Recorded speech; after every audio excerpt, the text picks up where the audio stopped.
Welcome, CvCISO podcast listeners. Welcome to episode 56 of the CvCISO podcast. Joining me is Dave. Dave's awesome. Hi, Dave. Say hey, Dave. Hi, Dave. Hey. Hey. Jordan's here. Hey. Meg's here. Hey, Dave. Hi. Hi, Dave. We got the whole team. Dave, this week it's your topic.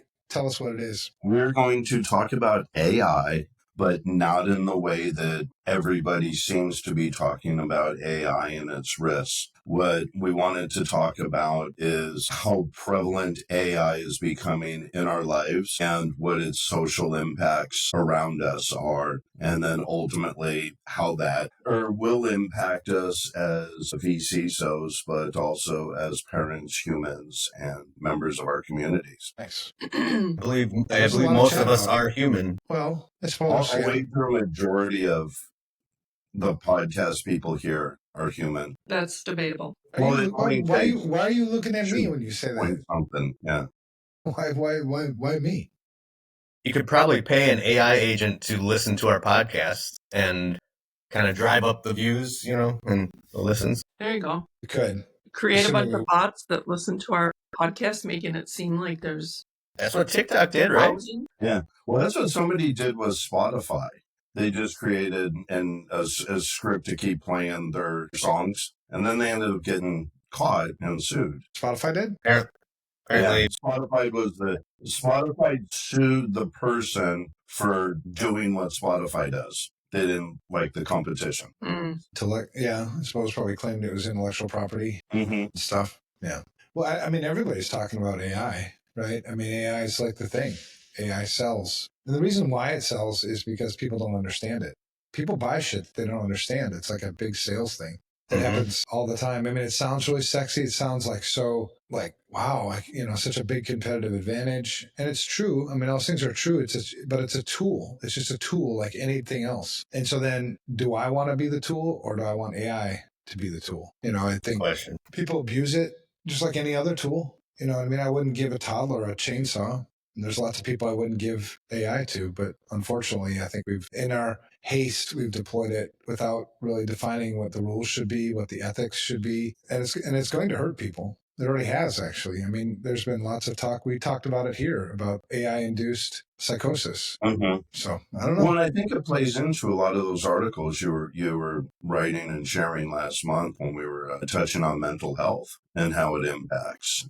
Some of the articles had shared, and we can put those in the link for people to look at, is some of the challenges that like teachers are going through. They're extremely, God bless our teachers, but it's not like the education system and its whole infrastructure was awesome to begin with. And it just gets hit with more challenges these ways. And kind of like what we were talking about earlier, where are there tools a teacher has to test if the student's work was AI generated? And all of that is it's kind of like chasing the symptoms. Yeah. It's not looking at what is AI, what is its capabilities, what can be done with it if we could be responsible and proactive, how would our behaviors be? But instinctively, we gotta try and verify if somebody's cheating or not. I think it also brings up this idea of like the slower consequences of it, because there's those spectrum of cases where it's like, we talk about like, someone dying from AI, or being drawn into this world that drives them insane. But what about those slower things? If students get very comfortable just using AI to do everything, over a course of time, is the human race becoming less creative, becoming less skilled, and what are the consequences of that, that you might not see so dramatically right away, but over time, Yeah. Don't you think that has to do with I think ultimately we have to determine the proper use with any tool, because anything can be used for good or evil. And, I think that taking away AI from, say, the teachers or students isn't necessarily the solution. And maybe it's educating the students how to use it properly, where it would be perceived as cheating. Because I do think there's a healthy way to use it that can be valuable in your learning. I mean, it's basically like, the old days you had encyclopedias, and it's basically like having an encyclopedia at your fingertips. Well, but it does all the work for you too. Right. I mean, you don't have to do any of the work, any of the lookup, any of the, like, what am I actually looking for? Write me the paper from the encyclopedia. It'll write the paper for you. And it'll ask you to do it too, which almost makes it feel less like cheating. It's not like you're saying, Right. please write my paper for me. It's like, I can write that paper for you. Yeah, would you just like say yes?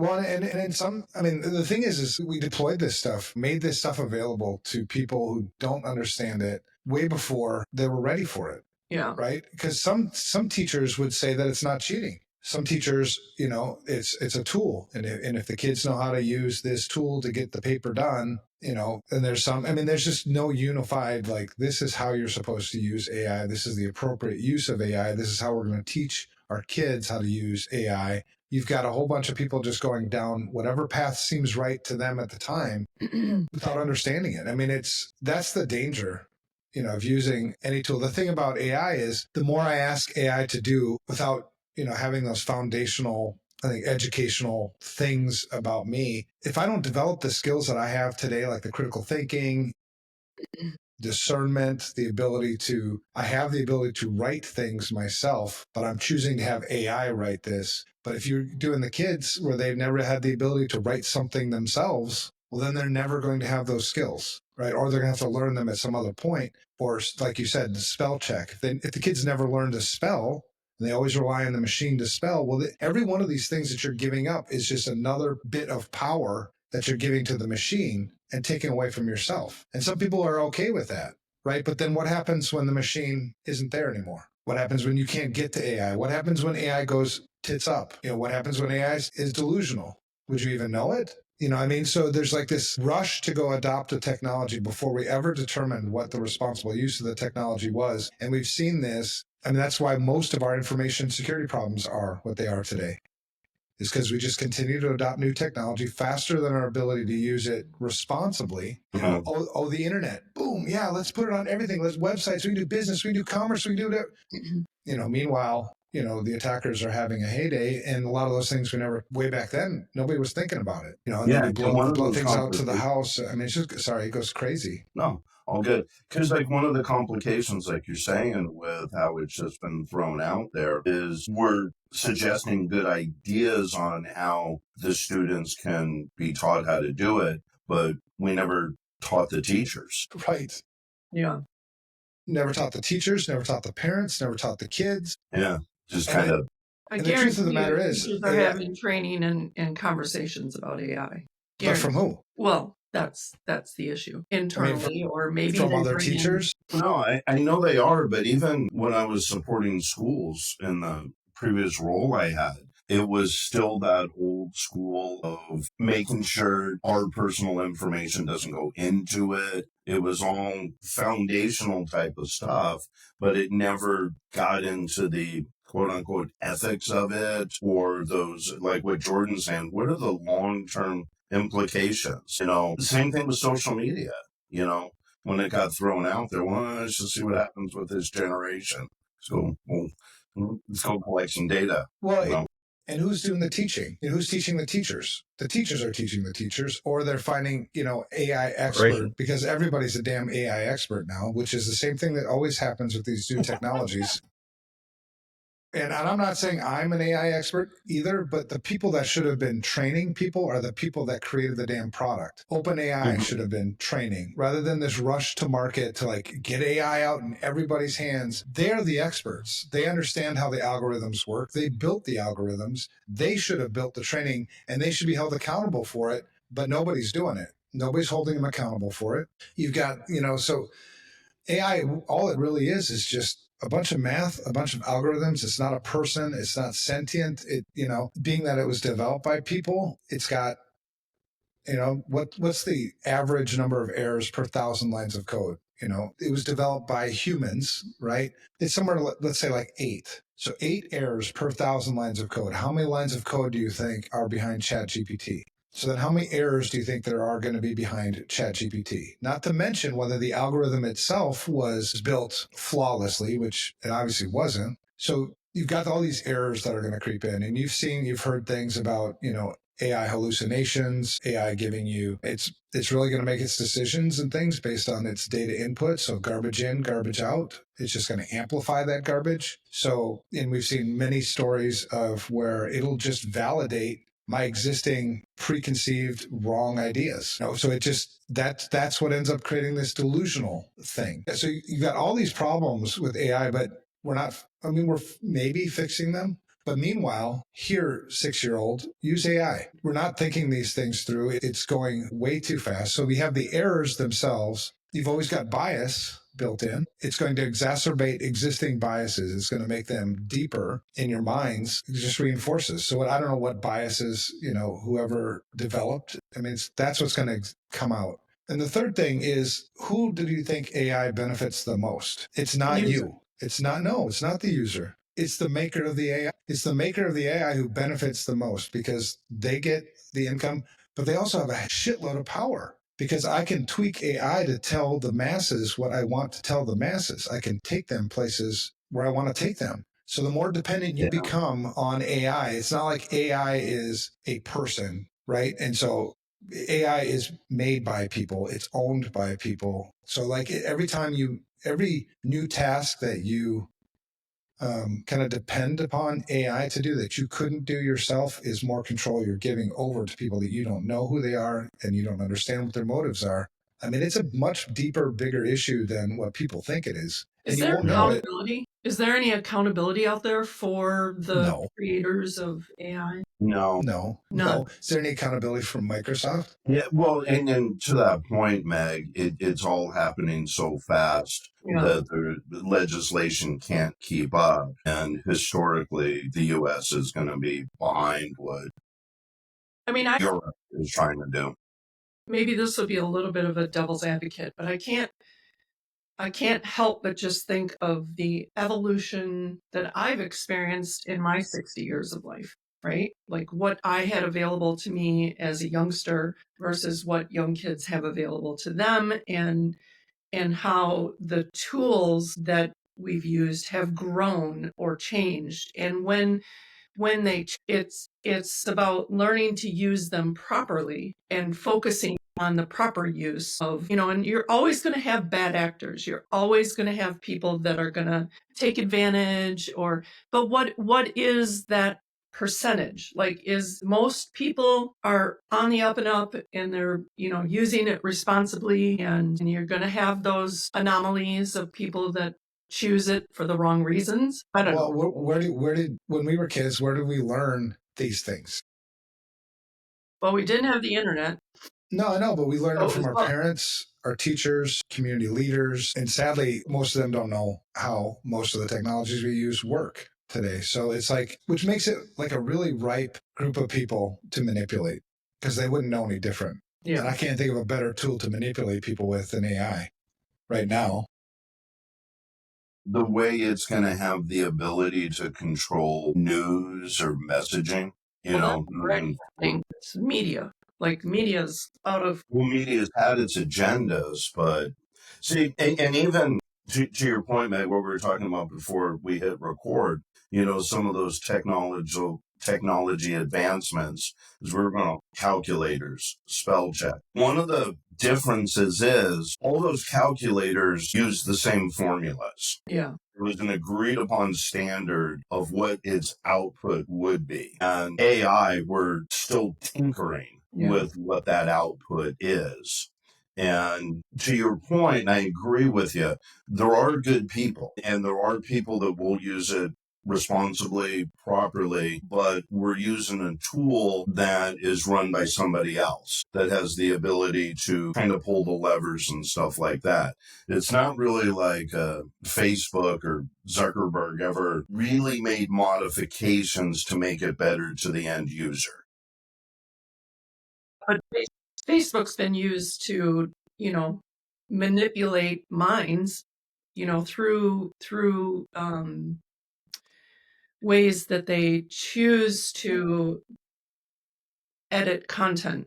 So there's right the way that Yeah. Data gets curated. Yeah. Well, I mean, there was a really good Netflix documentary about social media and technology and how it's marketed and how it becomes addicting to people. Mm. You know, like every time you smack the like button, you know what I mean? It's kind of crazy. Yeah, and I can't remember the name of that documentary, but Yeah, that'd be fascinating.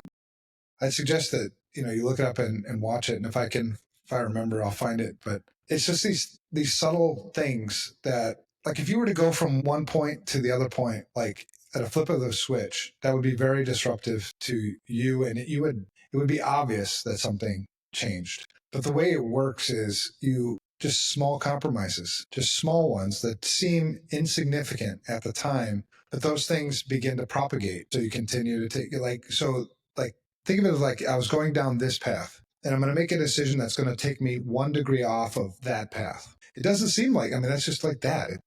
Not a big deal. I can justify it. I can rationalize it. It's going to help me get this damn paper done, whatever. But over the long period, just that one change, that 1 degree change over the long haul, you're way off the path now. And you continue, you know what I mean? And this is how, and we're not going to get all Christian on this, but this is how sin works too. It's little compromises along the way, and then you find yourself way off the place where you wanted to be or where you started. And that's how you can use technology to gradually take the masses to where you want to take the masses. And the more and more you become dependent upon technology, the more susceptible you are to being manipulated by the technology, doing things that you wouldn't normally do. It's and AI is like it's just a perfect tool. And the time when like some people maybe will be like, what the hell happened? That's when shit hits the fan. Well, You know what I mean? I keep thinking like, then also who decides what responsibly means, and is there a different responsibly based on different applications of the tool? It gets very complex very quickly, Mm-hmm. I think that has to evolve. Like in education, for instance, there's probably initially there weren't a whole lot of anchor points and boundaries that were set. And then they learned over time, like, okay, now we need to do this, and now we need to do, whatever. I'm going to say something profound. Profit doesn't wait for evolution. That's what So it doesn't wait for you to evolve. It's about money.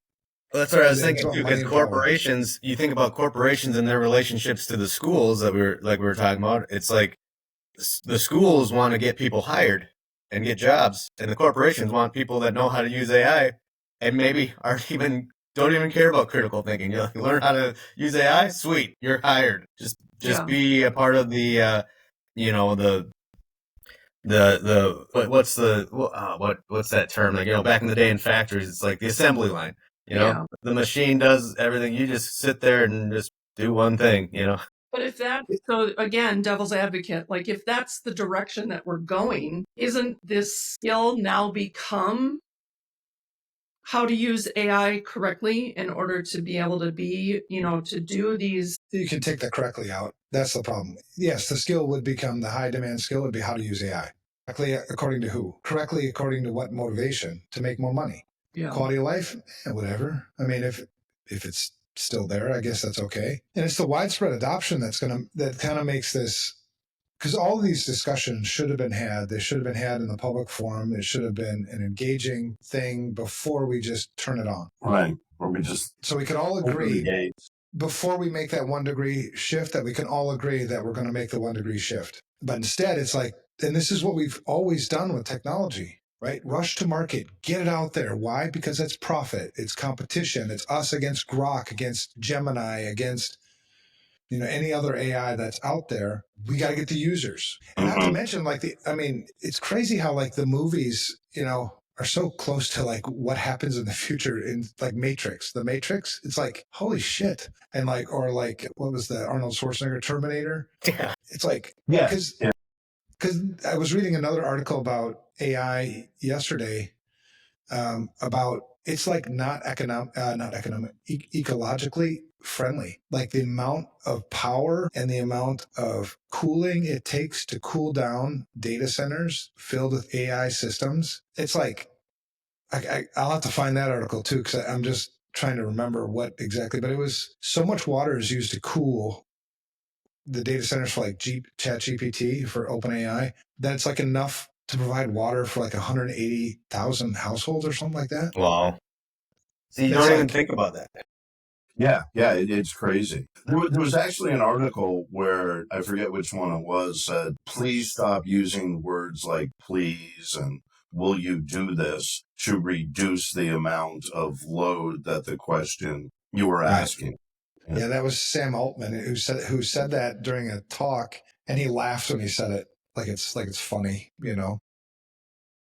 Yeah. Because if these are going to be our overlords, I don't want Sam Altman to be my overlord. That guy's nothing. such an egotistical, you know. Oh God. Yeah, well, and So there come you to live go. to Mexico.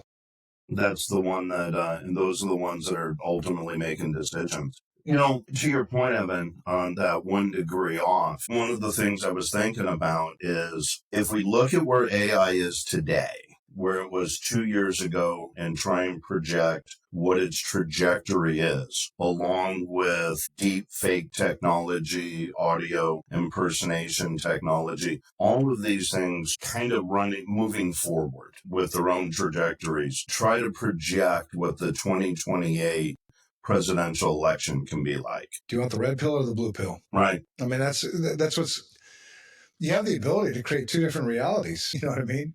We already have that, though. Well, Media not like what Media it's going to be. No, but not like it's going to be with AI and what's going to be in 2028. Yeah, AI will become A source of truth. Yeah, it will take over the conventional media that we've already identified those flaws with. Which is crazy, right? The source of truth. Because everybody be reliant upon it. Everybody's using it. You know, I can't write a damn paper without it. I can't do research without it. You know what I mean? And I'm not saying everybody, but more and more people, certainly, than what we have to deal with today. And let's say that I'm not one of those people, right? Like I don't rely on AI.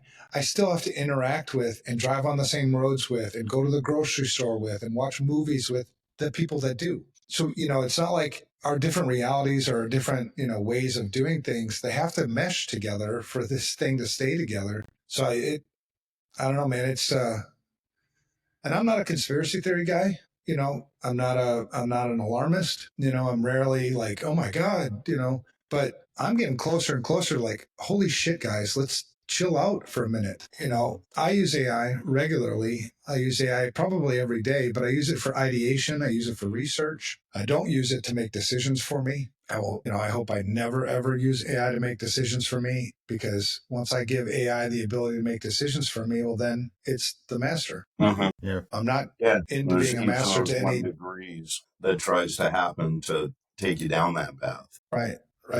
Yeah. And I wouldn't think it would be such a big deal, but you're seeing it more and more, like, you know, friends that, you know, are become delusional through their use. It's not caused by AI, but what AI does is it exacerbates, you know, the cracks in our own armor. Mm-hmm. Mm-hmm. So if I'm already like kind of a conspiracy theory kind of guy, ChatGPT can take me and make me 100% convinced that all those conspiracy theories I thought are true. Yeah. And Well, it's fuck kinda you like if you get in the way of it.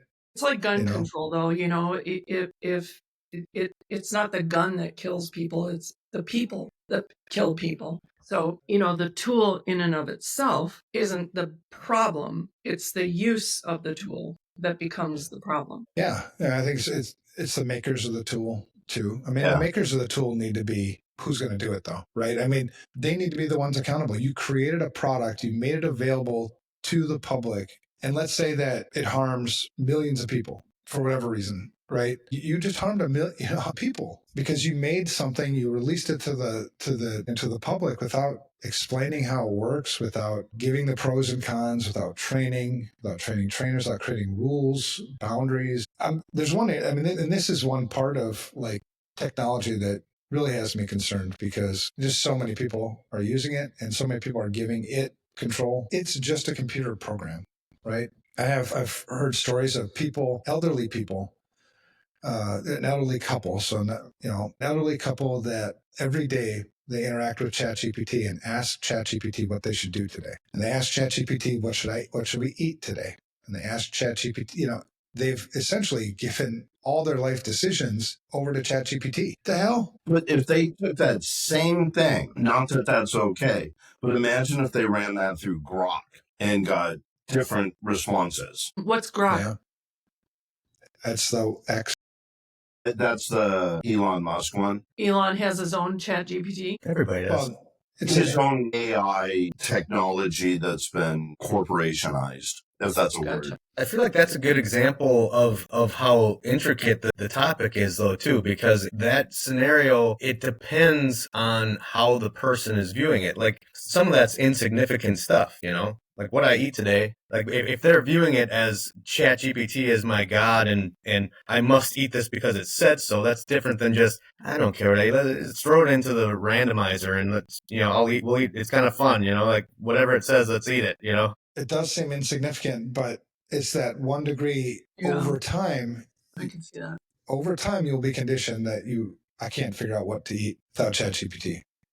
You know what I mean? Well, yeah. I think a better way to do it would be ask ChatGPT, hey, give me 5 ideas for dinner tonight. You know, maybe I just want ideas, but you know, to go that far to let ChatGPT determine what you're going to do and trust it that much, that's the problem. Yeah. I think. Looking back at like, go ahead, man. I was going to say, take it to the CvCISO, take it to our work, right? Yeah. I could be a vCISO, maybe, by just using ChatGPT, right? How do I do an assessment? How do I do this? Where do I take direction? The customer said this. What should I do? You know, I mean, you could go with that, but how many times has ChatGPT been a vCISO? You know about the intricacies of dealing with the humans as part of the vCISO practice. And if you take what ChatGPT is or AIs are, it consumes all this information from all these different sources and uses mathematical algorithms to, you know, it's probabilistic. How many people in the industry are doing vCISO work correctly? You know, that's one of the big reasons why we started the CvCISO was because there's so many people that just aren't doing it right.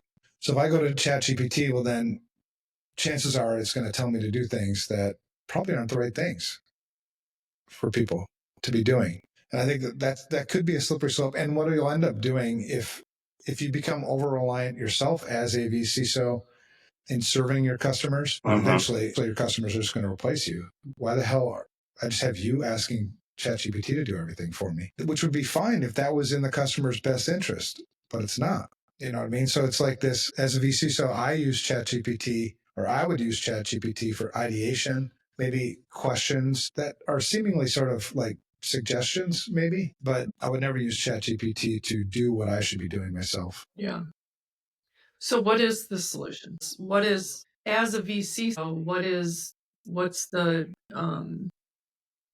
right way? I think it's learn how ChatGPT works, right? Our job is to consult the business to make good information security risk decisions. So what are the pros and the cons of using AI? And if we can help it, before we adopt AI into an organization or into my own practice, we need to define what the rules are going to be for using it, right? Just like we would do with everything, ideally, with everything else, right? Once you define those rules, then enforce the rules, work according to the rules, because everybody's AI usage is going to be different, right? We're all individuals, but we can't just keep going blind with the negative effects of AI. You know, we know that the business would be really focused on the advantages of AI, and that's why they want to adopt it. We got to adopt it. I agree. You know, we don't want to be the alphas of no, but we also have to be, I think, responsible in going along with this. So as a vCISO, you need to be more educated on AI and objectively educated. Yeah. Meaning, well said. Yeah. That's what I keep thinking, especially if you think about it, because we started this with talking about like the educational system, right? Like teachers and what they're dealing with. And you kind of can put the vCISO program, the CvCISO program in that same bit. You know, it's an academy of teaching this stuff. And I kept thinking that, going back to the analogy of like the calculator, when the calculator first came out, you know, maybe we can take some lessons from that, because, and it might be tough to do it, but like in school, they taught you how to use the calculator, right? But also taught you math. And so you had to do both. You had to learn the math and then learn how to do it on the calculator. And both skills were good for the students to develop. And then depending on what avenue you go down in life of what kind of determines what, which piece of that was more valuable to you. If you're trying to solve big world problems through mathematics, then you probably need to know how to do it. If you're just going to be if that's not your goal, maybe learning how to use the calculator was a better skill, or you're using that more often in your later life, But using that calculator as an example, so in math, because I was a math teacher, like you've got the computation of a math problem, right? And that requires addition, multiplication, division, and subtraction, typically, of some sort. The calculator, you still have to know all the correct steps to get the correct answer. And I think that's what you were talking about, Dave, with it being more binary. There's there aren't, if you're using the calculator correct, you're going to get the right answer. If you have a misstep, then you're going to get the wrong answer. That solution of the calculator is so in today's world, it's like, so how important is it to be able to do multiplication and division longhand when you've got a tool that can just do it for you? I mean, did you ever wonder why, your teachers always made you show your work? Yeah. Because it wasn't just the solution that mattered. It was the logic behind the solution. Absolutely. And that was the critical thinking. And so you have a bunch of people who come up with the right answer, but how did you do it? Because we just shortcut, we take so many shortcuts, and coming up with the right answers without understanding the logic behind it makes you, again, open to manipulation. Yeah, and then the question comes up of what happens when the batteries in the calculator die. Do you do that? Wait till the next set arrive, or But to your earlier question or point, Meg, I think as a VC, foundationally, we need to help the client understand what AI is, and because it's going to impact the organization in multiple ways. You're going to have, can you do it to make the company more profitable? What is marketing doing? There's all these multiples that can lead to those, like Evan's saying, that 1 degree off. And so foundationally, that's our responsibility to make sure they understand it so they can then understand how it would impact the decisions they make about their company. Yeah. I mean, you already start to see, like, some people are such big fans of AI that any criticism of the use of AI, they get super defensive. You ever seen that? Talk to somebody, like, when they're so invested and so bought in on something that when you bring up a concern about that something, they get offended. Have you ever, AI or not, you've seen that, right? Right. And what that is that's emotion. The offense is an emotion, right? I'm angry. What the hell? How dare you? And that's always like a tell between, like, why are you offended by that? I came at this from a logical, like, this is my concern. And then you either change the subject, or you attack my character, or you get offended by what I'm bringing up. Mm-hmm. And that's a tell. And sadly, I mean, if you look at when I was a kid to where we're at today, just generally as a society, and this is my own one perspective observation, people are dumber than they used to be. There's not as much critical thinking. And that's a big generalization. I understand that. But, when you talk to people and you try to have these discussions and these debates about the logic, is like, where did that go? And you look no further than our own political landscape in the United States, where, like, why do you believe in that? Well, and then they get all offended by it. That wasn't an offensive question. It was a curiosity question. And I was looking for an answer. I don't understand why you're offended. Mm-hmm. Well, the fact of the matter is, there's no logic. I think that's a product of our education system, to be perfectly honest. Yeah. I just so pour AI into that. Right. Yeah. There you go. That's the gas on the fire. That's kind of where I was going before. If we are moving in the direction of this robotic world, then how important? I mean, you still have to have critical thinking to understand what to put in AI to generate information. The master has the critical thinking. The one who runs the AI. Yeah. It's critical thinking. They know exactly what they want to use it for. And it sounds all conspiracy theory things, but logically, that's my observation. It looks like that's what's happening. and I'm certainly open to the debate. I'm not emotional about it. It's not like freaking out, but Well, you're going to get to a point where we're going to have to freak out about it. But I will say the critical thinking issue, the product of public education as it relates to critical thinking, that's been an issue for a long time before AI. I mean, that's been going on for a while, where we just aren't producing people that can critically think. Right. Well, thank God we're doing it in post-secondary schools. Wait, shit, we're not doing it there either. Well, just to share with you all, there was an article I found yesterday. If we kind of want to take a look at where things are kind of going, and the article is Amazon testing humanoid robots to deliver packages. And they literally have created, if you've seen like those, I forget who, those videos where you see the robot go through like an obstacle course in a warehouse. That's what they're teaching these robots to do, where they'll have the same Rivian vans, but the intent is a human drives it, a robot delivers it. And that is until we get to an autonomous car that doesn't even need the robot to drive it. Well, here's the crazy thing, and you started to see people talk about this more and more. Like, what does this do to jobs? Yeah.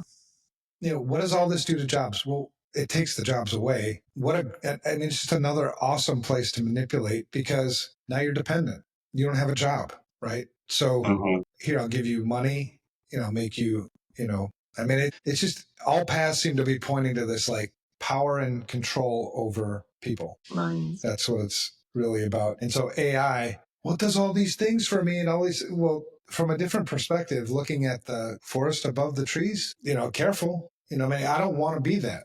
I don't want to be somebody else's slave. I want to be the master of my own destiny. And people, it's going pretty fast, it seems like, developers. Facebook is, laying off tons of tech people, tons of developers and supplementing them with AI. So people are using AI for coding, for writing papers, for making decisions, doing project management, recipes, creating humanoid robots to do deliveries, it's like, yeah. Where does this all point? And where does this put me in the equation? That's what people should be asking. Like, where do I fit in all this? Yeah, like Meg, a good question is, where do we think things will be in 5 or 10 years for your granddaughter? Right. But that's the way my mind kind of works. For any child. Mm-hmm. Seriously, like, I don't know. We're going in crazy places. Well, and what happens if you want to be non-compliant? Right. I don't want to do what AI tells me to do. I want to do what I want to do. Well, then you lose your societal points. Well, it's the same thing. That episode of Black Mirror. That's happening in colleges. My children were conservative children going to college, and if you don't subscribe to their ideology, it affects grades. Mm-hmm. The mind control is already there. What if mind control's always been around?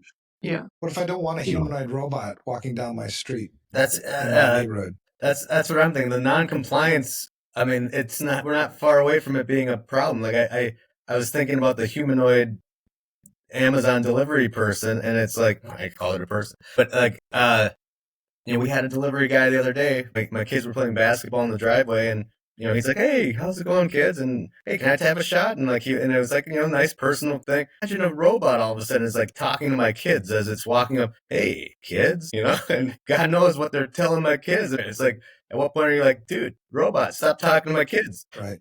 I like the idea because deliver the package, robot. I like the idea because if my dogs go after that person, they're not going to hurt them. They're going to replace your dogs. But yeah, they do. They have robot dogs, man. They're scary as hell. Yeah. And they mount guns on them. I picture it's not that far away for like some robot walking up to the door with a package, and someone shoots it with a shotgun. Get off my property.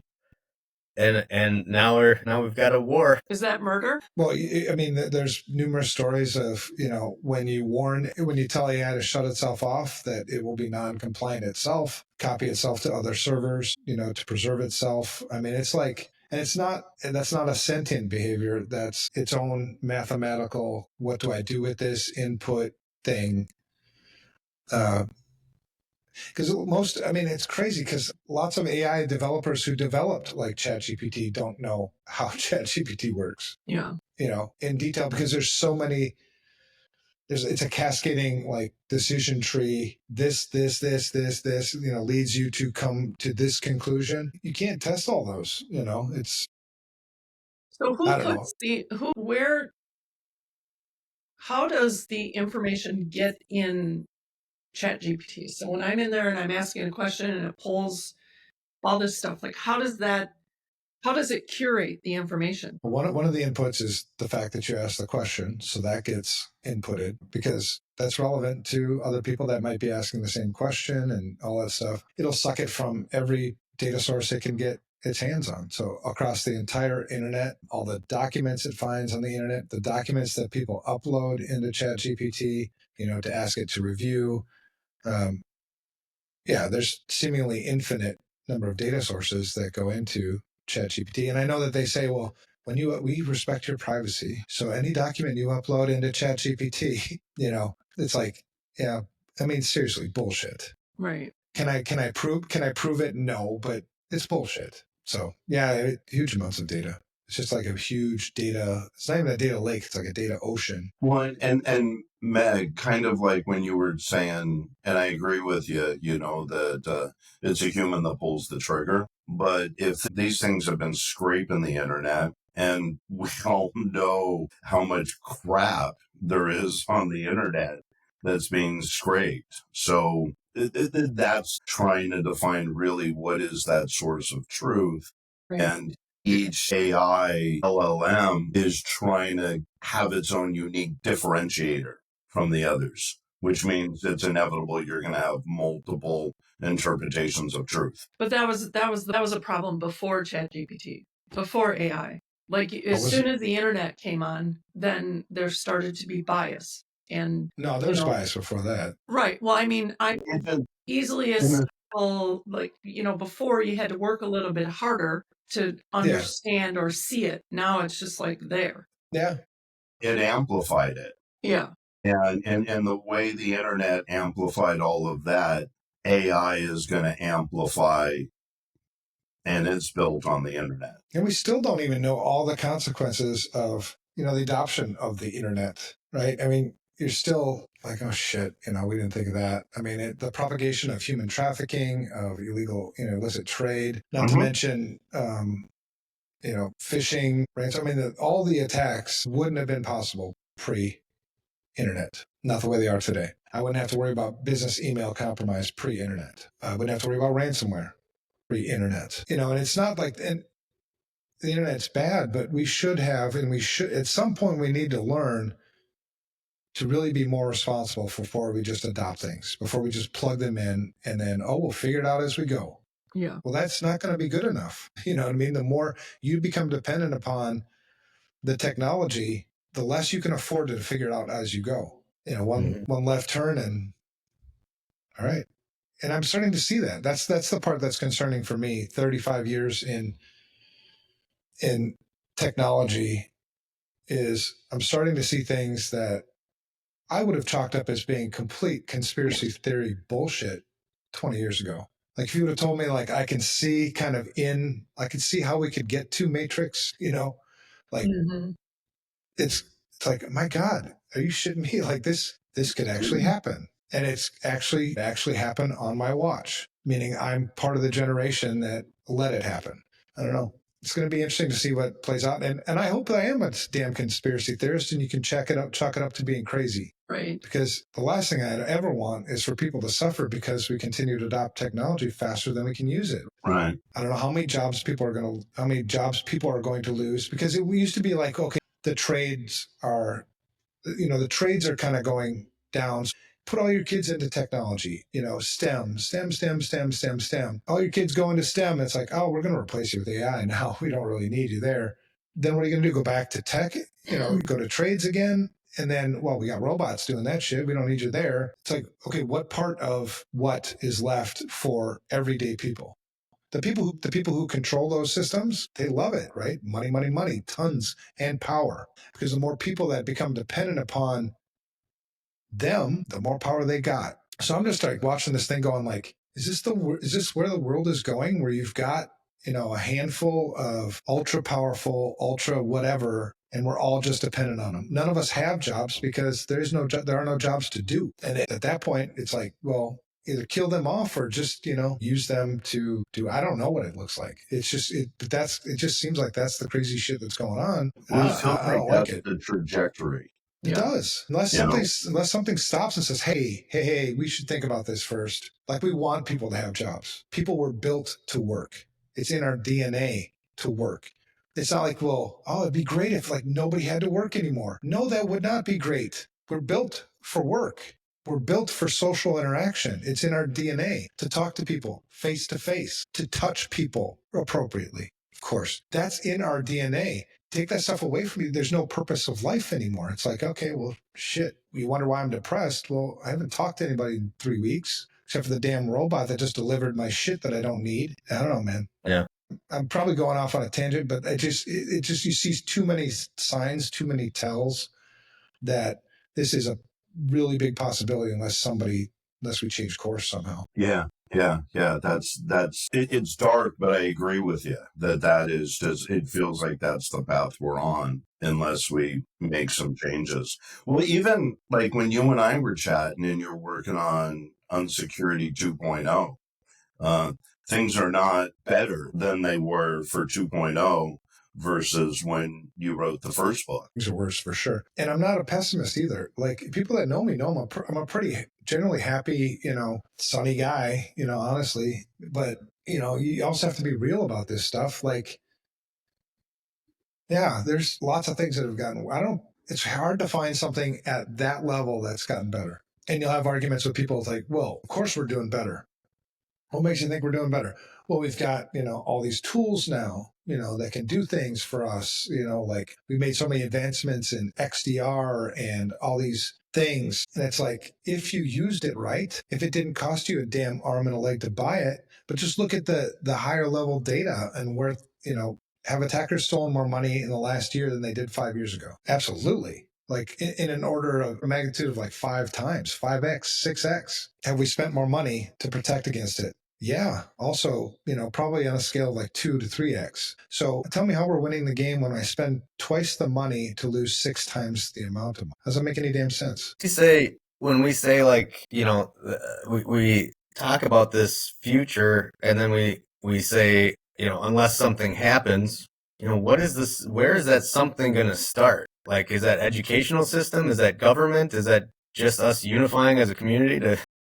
No, Jordan, it already starts. It starts with you.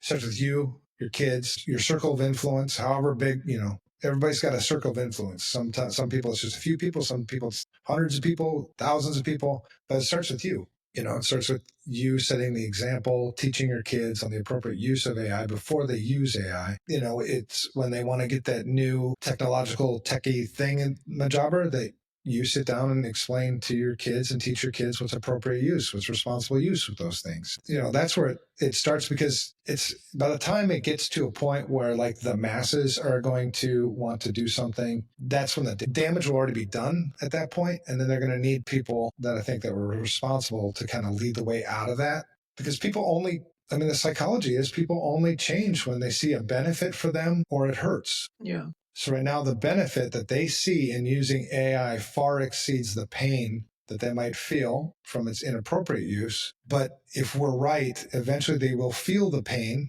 and then they'll want to change. And that's when people, I think, that were using things responsibly can come alongside and say, yeah, I get it. We made a mistake. We went too far into AI. We gave AI too much control. And here, this is how you think. Because you don't know how to think anymore. So we got to teach you how to think. I feel like I need to learn how to use it responsibly still. Take you back to the math thing where you have to show us the show. I've never watched one of these videos, but how on social media you have all the reels that are a big thing now, and there's always a reel that comes across, you've been using AI wrong all these times and here's how you should do it. And I've never actually watched the video. I just kind of bypass it, but I should watch that and just see what are they saying about what is the right way to use AI. So Jordan, you were saying, I interrupted you. I interrupt all you guys all the time, but Jordan, what were you saying about your own, like your kids and what have you? I don't feel like I'm a great example of how to use it responsibly. I feel like I have a lot to learn still, and probably every day we'll have to keep learning that, the way I talk to AI, I hear, I commented on one of your posts on LinkedIn, Evan, and it's like I agree with everything you said, and then I think, yeah, but like, when I use AI, I talk to it like it's my buddy because I like it because it's fun. And I told it how to talk to me. Talk to me encouraging, but to the point, and ask me questions and clarifying questions. And I trained it. Call me Jordo. I wanted it to call. And so I'm like feeding into this thing because it's fun.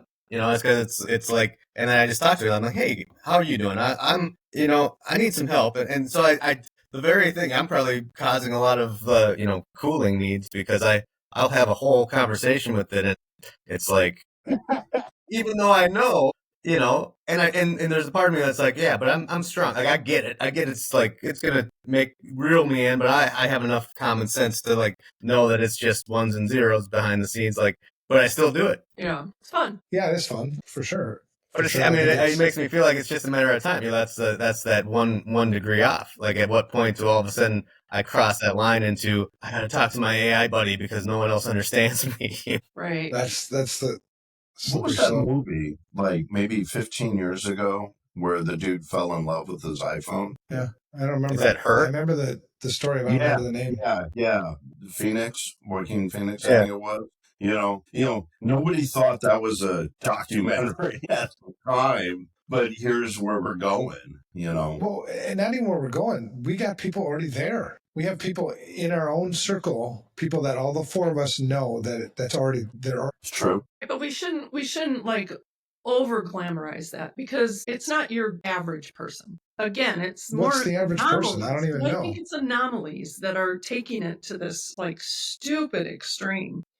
I don't know. When you see an article in Rolling Stone magazine that references a Reddit thread where there's hundreds of examples, I don't know if it is that extreme. And the responsible thing would be to at least investigate it, as opposed to, because we don't want to rationalize it. We don't want to chalk it up. Well, that's just that one thing. Right. Because even if it is that one thing, it's an anomaly. We should figure out why the anomaly is there so that it doesn't happen to other people. Yeah. I just think with progression in our society, we've experienced progression since it was evolved. And that with progression comes change, and with change comes responsible use of the change. I hope so. So that's why I say like maybe they're anomalies because maybe it's different with AI. I don't know. I don't know enough to know if it's like this widespread, people are using it as like a social companion almost, or their god. That's scary. Yeah. And there won't be data. That's another thing that's frustrating is that we don't know. Had we been responsible, this would have been something we would have been tracking. It would have been something that we would have known. But It's like, well, we'll figure it out as we go. So you throw it out there and nobody has an answer. It could be 0.0001% of the user population. It could be 10%. I have no clue. Right. So anyway, Dave, great conversation, man. I think we could talk all day about this because there's so many societal ramifications with the use of AI, even beyond CvCISO. Right. Or what goes into an acceptable use policy kind of a thing. God, right. Should we start building a bunker for when we need it and start giving? When I moved down to Mexico, I joked. When I do move down to Mexico, I joked that when shit hits the fan, you guys can all come down here. I'll have a place where you can stay, and But I thought I was joking about that. But the further we go, it's like maybe that's a good idea. How much room you got? Because we might be fighting over each other. I don't know. I'll have to ask ChatGPT about that. Yeah. I'll have to ask ChatGPT why I thought what I thought 2 years ago. I'm sure. Let me ask it. Should I ask it right now? Good answer you get back. Why? It's been listening this whole time, so it's probably pretty pissed. I put in a couple prompts while we were talking just because I was curious, because what it generates, and it was about news, is this network fake news? And then looked at the responses, and then I put in the opposite network and said, is this network fake news? It's pretty interesting what the responses were. It's revealing. Well, here's the crazy thing. So I asked, why did I move to Mexico 3 years ago? It gave me 5 reasons. Okay. The 5 reasons aren't the 5 reasons. And then it ends up on the bottom. If I miss the mark or you want me to shape this into a blog post, let me know. It won't tell me. It just doesn't know. Right. Like if I were to ask you, Dave, or ask somebody, that I've never shared this information with, why did I move to Mexico? And you'd be like, I don't know, man. Why did you move to Mexico? That would have been an appropriate answer instead of this bullshit. Yeah. Yeah. Well, and Meg, to your point on the prompts that you put in there, Yeah. there's the possibility of bias within the LLM in how it answers your question there. Absolutely. And that's where things can start to subtly be manipulated. That's Well, why even- I put those topics in, because I wanted to see, like, okay, if it's truly objective and it's just sharing fact, then what are the responses going to be? Even with like what Evan just said, it made me think like, that can be artificial too. So all of a sudden it does answer the next time. I don't know. Why did you move to Mexico? And you go, oh man, this AI is really developing. And then you tell it why.